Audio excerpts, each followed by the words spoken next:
사랑의 하나님 아버지, 오늘 우리가 찬송하며 시작한 것 같이 약한 자에게 힘을 주시고 강한 자는 그 힘을 바르게 사용하게 하시며 죄로 물든 생활을 하고 있는 자들은 깨끗하게 씻겨주시고 억압과 스트레스로 눌려있는 자들과 함께 하시어 자유로운 생활을 할 수 있도록 강권적으로 역사하여 주옵소서.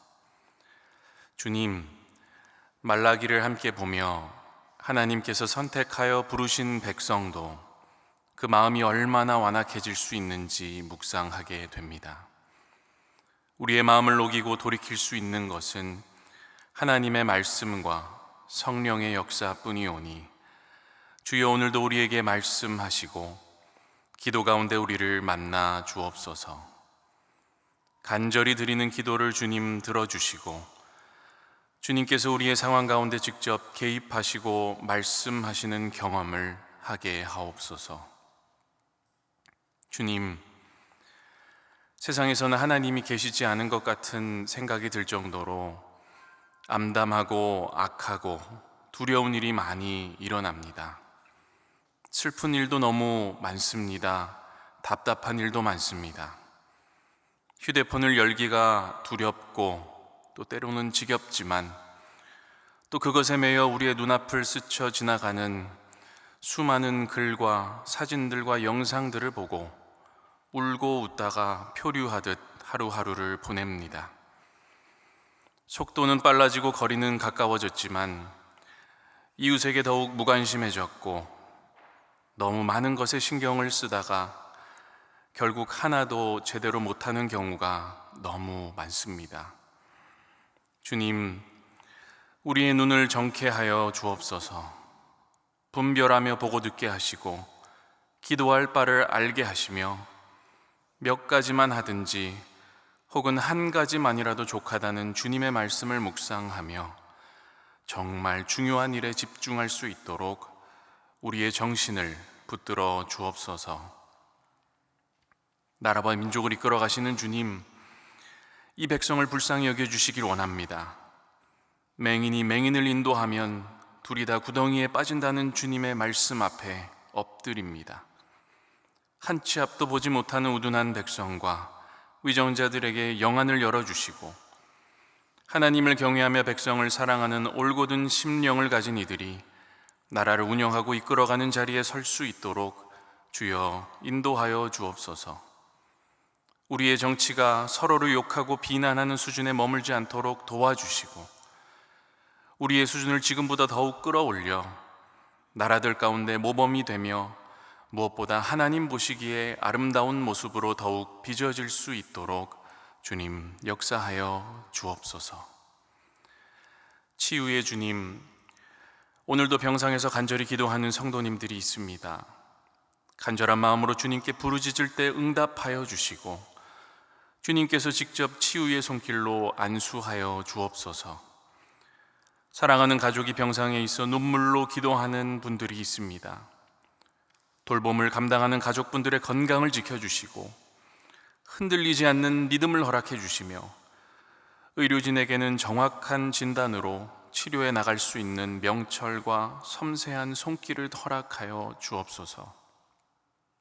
수술 이후 회복 과정에 있는 성도들, 낙상으로 고생하고 있는 성도들, 갑작스러운 사고로 치료를 받고 있는 성도들, 투석 및 항암을 시작하여 좋은 결과를 바라며 긴 치료의 과정에 들어간 성도들, 마비가 온 신체 부위에 생기를 더하고자 재활 중에 있는 성도들, 장기 이식을 위해 간절한 마음으로 대기하고 있는 성도들, 정기적인 추적 검사를 하며 자신과의 싸움을 이어나가고 있는 성도들, 이제는 정말 기적을 바랄 수밖에 없는 상황에 놓인 성도들, 주님, 우리 가운데는 정말 다양한 기도 제목들을 가진 가정들이 너무 많습니다. 주님께서 한 분 한 분의 머리와 그 아픈 부위에 손을 얹어 치료해 주시고 뜨거운 치유의 회복의 역사가 일어나도록 붙들어 주옵소서. 특별히 이 아침 주님, 허리 디스크가 급격히 손상되어서 수술을 받으시는 권사님을 위해 기도합니다. 집도하는 의사 선생님의 손길을 붙들어 주셔서 완벽하고 안전하게 치유될 수 있도록 역사하여 주옵소서. 온전히 역사하실 주님의 능력을 의지하며 믿음으로 나아가게 하여 주옵소서. 또한 오늘 친정 어머니의 대장 시술을 앞두고 마음을 졸이며 기도하는 권사님이 있습니다. 용종의 크기가 크고 위치가 접힌 부분에 있기에 전신 마취를 하고 제거해야 한다고 합니다. 주님, 집도하는 의료진의 손끝에 주님의 지혜와 정확함이 있게 하시고 마취가 시작되는 순간부터 회복되어 깨어나는 순간까지 주님의 치유의 손길로 붙들어 주옵소서. 용종이 깨끗이 제거되고 시술 후 어떤 합병증이나 부작용도 없게 하셔서 빠른 회복으로 건강한 일상을 되찾게 하여 주옵소서.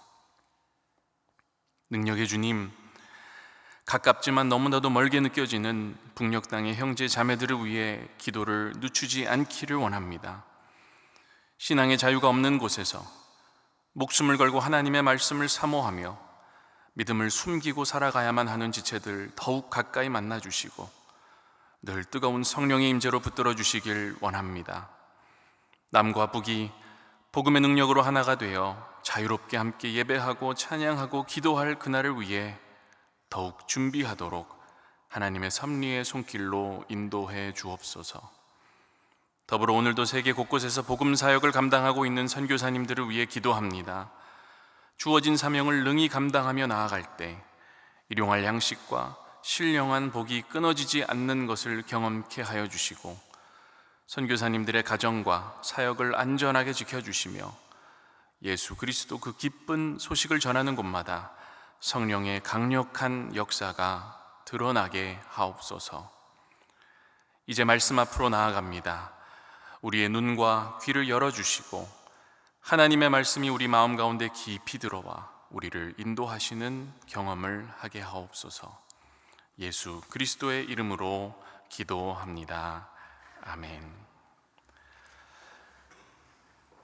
오늘 우리에게 주시는 하나님의 말씀, 말라기 3장 13절부터 4장 6절까지의 말씀입니다. 구약 성경 말라기 3장 13절부터 4장 6절까지의 말씀입니다. 우리 한 목소리로 합독하겠습니다. 여호와가 이르노라, 너희가 완악한 말로 나를 대적하고도 이르기를 우리가 무슨 말로 주를 대적하였나이까 하는도다. 이는 너희가 말하기를 하나님을 섬기는 것이 헛되니 만군의 여호와 앞에서 그 명령을 지키며 슬프게 행하는 것이 무엇이 유익하리요. 지금 우리는 교만한 자가 복되다 하며 악을 행하는 자가 번성하며 하나님을 시험하는 자가 화를 면한다 하노라 함이라.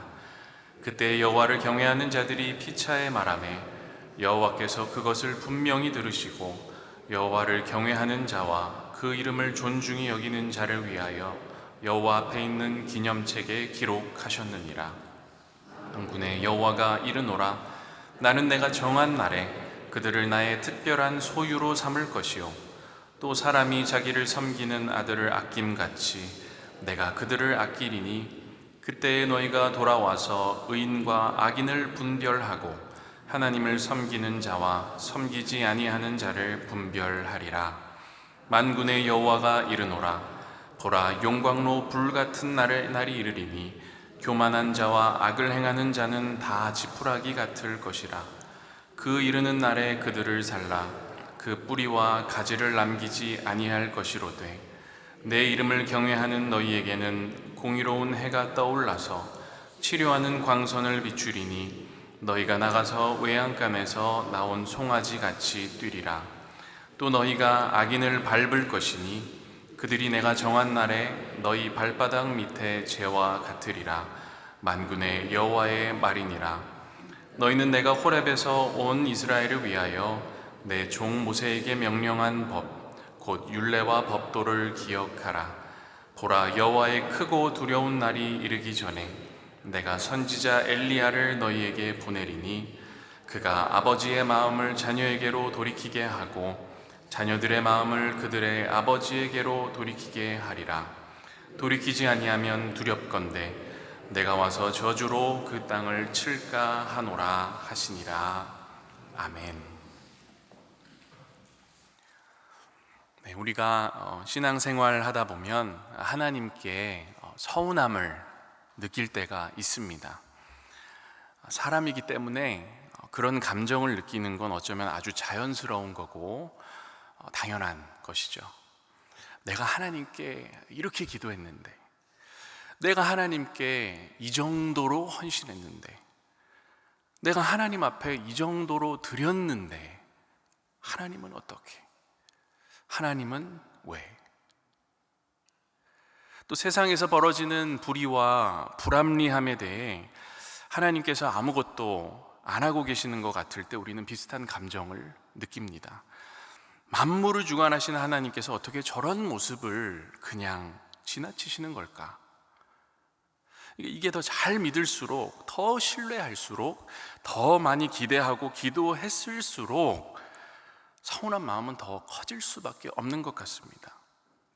그러니까 이렇게 보면은 더 열심히, 더 진실되게, 더 간절히 신앙생활 하는 분들이 나중에 이렇게 확 돌아서는 분들이 더 많은 것 같습니다. 왜? 진심이었으니까, 최선을 다했으니까, 그리고 정말 믿었으니까. 우리 인간관계에서도 그렇지 않습니까? 예를 들면 내가 정말 존경하는 그리고 사랑하는 선생님이 있다고 해봅시다. 근데 인간적인 관점에서 봤을 때 그분의 모습에서 내가 기대하지 않았던 모습이 보이는 거예요. 이제 그걸 보고 시험에 드는 겁니다. 이런 분인 줄 알았는데 이게 아니었구나. 나는 이분을 이만큼 생각하면서 지냈는데 이분은 같은 마음이 아니었구나. 이런 경험을 하면 여러분 어떻습니까? 실망하고 서운해지기 마련입니다. 당연한 겁니다. 왜? 사람이기 때문에. 그래서 거리가 생기게 되고 이제 그러다가 소원해지는 경우가 있습니다.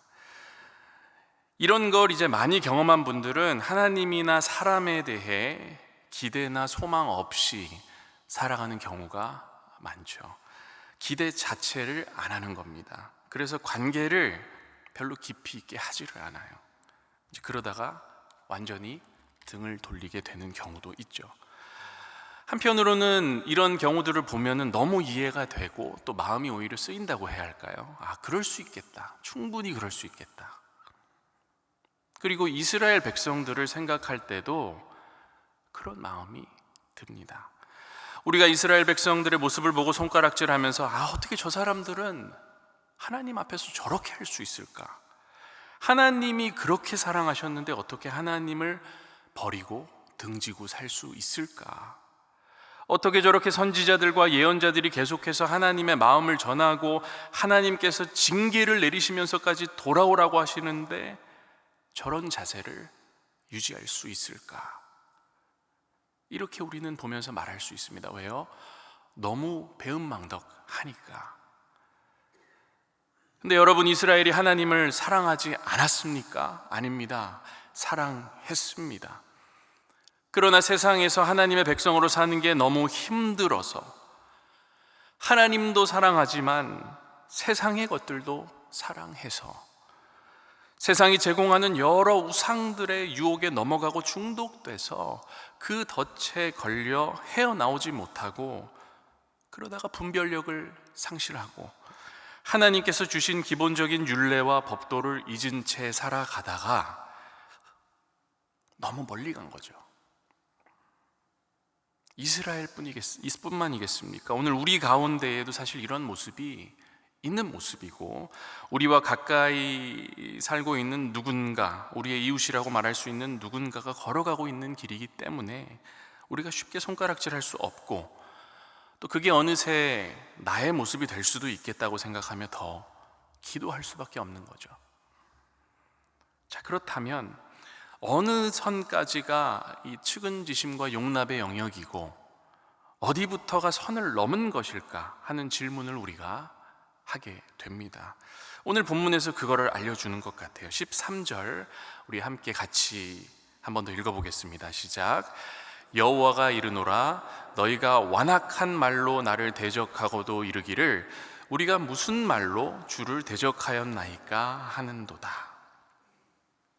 하나님을 대적했는데 자신들이 하나님을 대적했는지 모른다고 얘기합니다.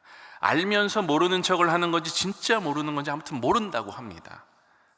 그래서 알려주니까 내가 뭘 잘못했냐고 반문합니다. 내가 하나님 마음을 아프게 하고 있는데 그게 하나님 마음을 왜 아프게 하고 있는지 모른다는 거예요. 이건 좀 뒤집어서 얘기하면 뭡니까? 당신이 아파도 된다는 얘기죠. 나는 모르는 일이니까. 하나님 대적하는 게 뭐 어때? 하는 자세가 있는 겁니다. 사랑과 신뢰의 관계가 아니라 이미 선을 넘은 대적 관계입니다. 이걸 좀 쉽게 표현하면 내가 친구한테 상처가 되는 말을 했습니다. 그러면 그게 상처가 되는 말이라는 걸 내가 알면 어떻게 합니까? 미안하다. 내가 말을 그렇게 하면 안 되는 건데 미안해 하고 사과하겠죠. 근데 상처가 되는 말을 해놓고 그게 상처가 되는 줄도 모르고 그걸 계속 반복하고 말을 해줘도 모르고 하면은 이게 이제 선을 넘은 겁니다. 그건 친구 관계가 아니죠. 내가 언제 그랬어? 하나님 제가 언제 그랬어요? 이런 언어 사용, 이런 자세가 우리의 신앙생활 안에 혹여나 들어와 있다면 우리는 하나님을 사랑하는 자가 아니라 어쩌면 하나님을 대적하는 자로 살아가고 있을지도 모른다. 이 말라기 예언의 특징은 이처럼 하나님을 대적하는 말과 태도로 살아가고 있는 이스라엘을 향해 여러 번 경고장을 던지는 겁니다. 하나님을 섬기는 것이 헛되다고 생각하는 것, 하나님이 말씀하신 걸 지켜 행하는 게 의미가 없다고 생각하는 것을 경계하고 있습니다.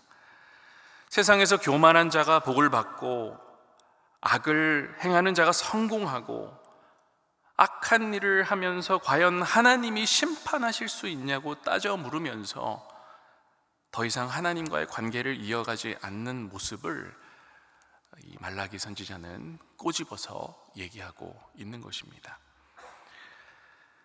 그 다음으로 넘어가면 16절에서 18절까지는 이제 진실한 자들의 모습을 묘사하고 있습니다. 우리 함께 16절만 한 번 더 읽어보겠습니다. 시작.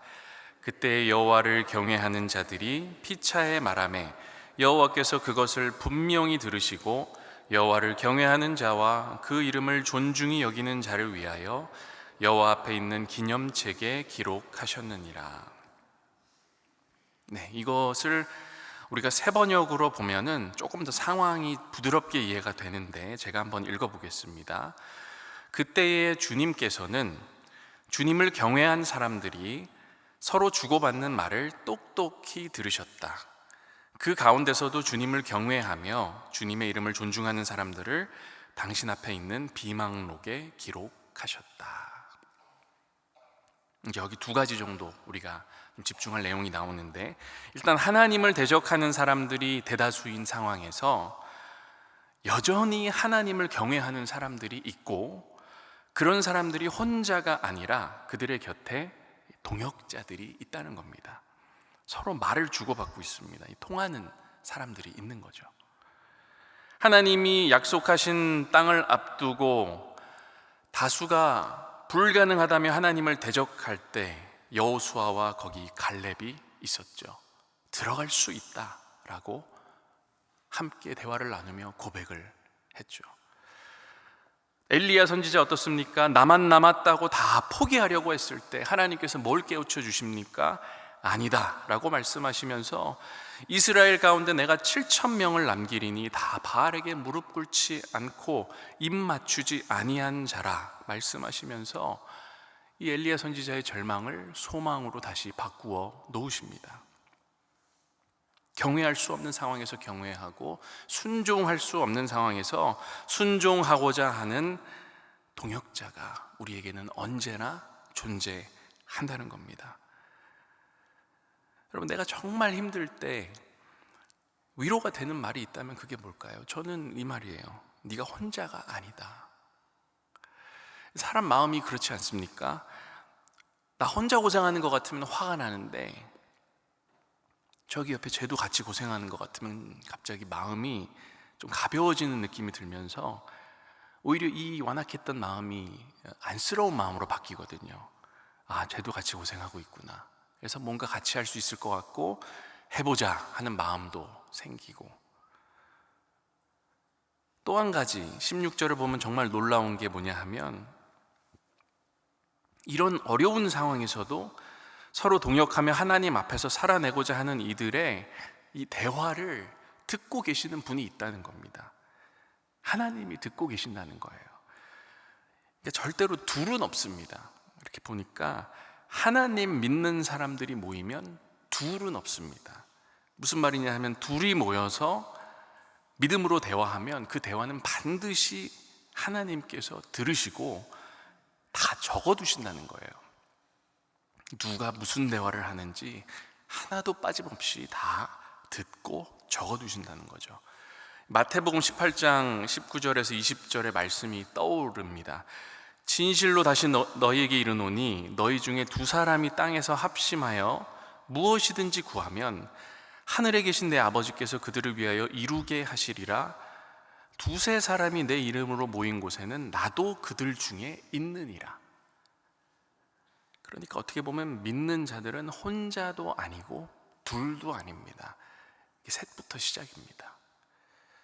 전도서 4장 12절 말씀, 한 사람이면 패하겠거니와 두 사람이면 맞설 수 있나니 세 겹줄은 쉽게 끊어지지 아니하느니라.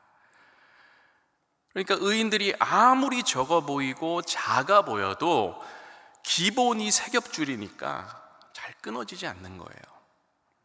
의인들의 소망은 결코 쉽게 끊어질 수 없도록 하나님께서 이렇게 붙들고 계신 모습을 우리가 마음속에 그려볼 수 있는 것입니다.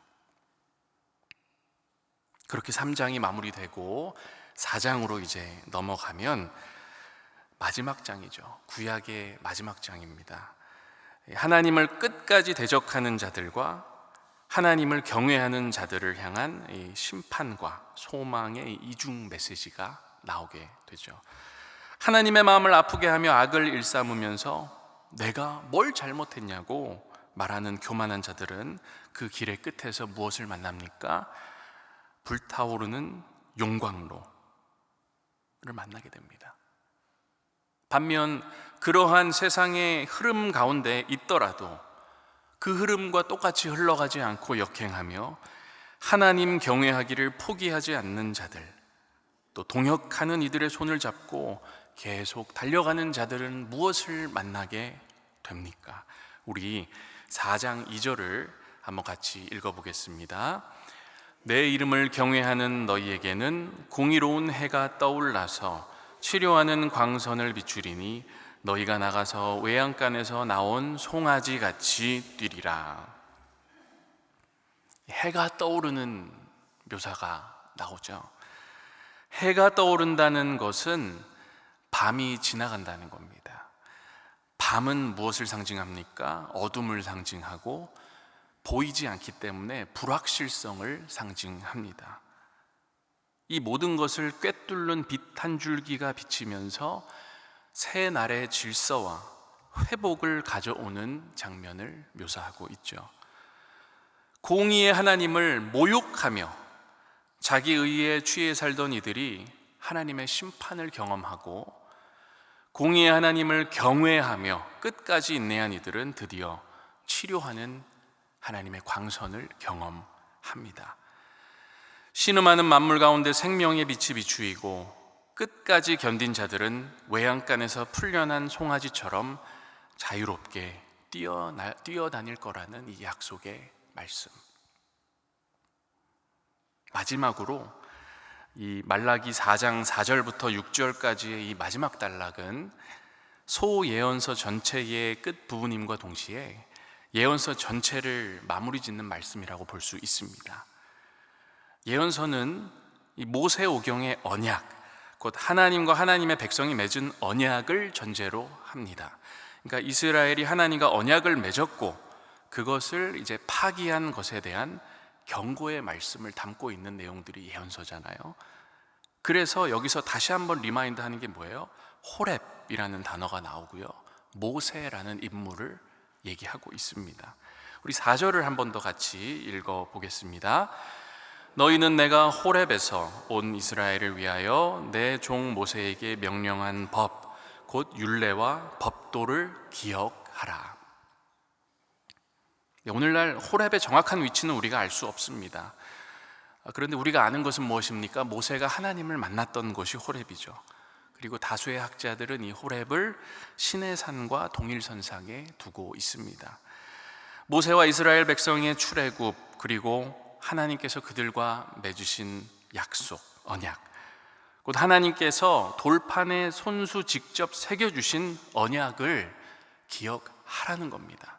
그 정도로 사랑했고, 그 정도로 알려주고 싶으셨고, 그 정도로 직접적으로 구약시대에 하나님께서 직접 새기셨다는 것, 그것을 다시 리마인드하고 나서 5절, 끝내 심판이 이르기 전에 엘리야를 보내실 거라는 약속을 하십니다. 엘리야는 무엇을 상징합니까? 사람들이 돌이켜 하나님 앞으로 다시 나아오도록 메시지를 전하는 선지자를 상징합니다. 말라기가 끝나기가 무섭게 몇 장만 더 넘기면 마태복음 신약 성경에서 예수 그리스도를 예비하기 위해 세례 요한이라는 인물이 등장하는 걸 보면 하나님의 약속은 결코 땅에 떨어지지 않는다는 것을 우리는 다시 한번 확인할 수 있습니다. 사랑하는 여러분, 말씀을 정리합니다. 우리가 하나님을 너무 사랑하기 때문에 때로는 실망하거나 서운한 감정을 느낄 수 있습니다. 이것은 당연합니다. 우리의 인내와 신실함이 우리의 바람과 기대를 따라가지 못하기에 그럴 수 있습니다.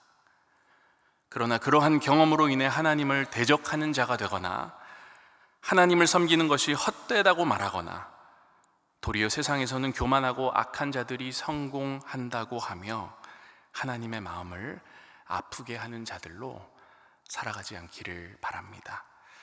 오늘도 그런 마음으로 그리스도 예수를 다시 바라보며 표대를 향해 달려가는 여러분과 제가 되기를 간절히 원합니다. 함께 기도하겠습니다. 하늘에 계신 우리 아버지, 아버지의 이름을 거룩하게 하시며 아버지의 나라가 오게 하시며 아버지의 뜻이 하늘에서와 같이 땅에서도 이루어지게 하소서. 오늘 우리에게 일용할 양식을 주시고 우리가 우리에게 잘못한 사람을 용서하여 준 것 같이 우리 죄를 용서하여 주시고 우리를 시험에 빠지지 않게 하시고 악에서 구하소서. 나라와 권능과 영광이 영원히 아버지의 것입니다. 아멘.